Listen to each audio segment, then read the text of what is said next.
اوازن ازاي ما بين اني شخص طيب بتعامل بلطف مع اني اكون قوية واواجه الناس واتعامل معاهم بقوة، وما اسكتش لحد عشان الناس بقت صعبة وكل واحد بيفكر في نفسه.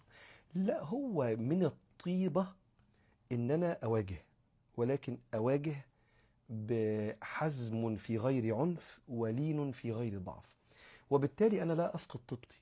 لو قلت لواحد من فضلك اللي انت عملته ده جرحني، فلو سمحت بلاش الشتيمة او بلاش الصوت العالي، او بلاش تاخد مشروعي اللي انا عملته وتنسبه لنفسك.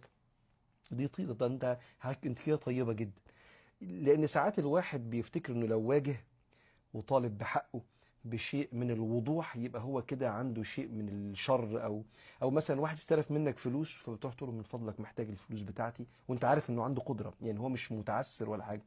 لا، اقول له انا محتاج الفلوس بتاعتي، ولو اتأخر عليك قول له مش المفروض تتأخر عليا.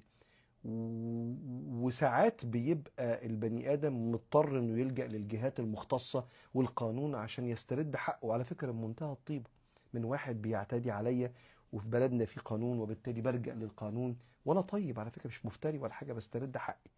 ورحت لولي الامر وطلبت منه انه يسترد لي حقي.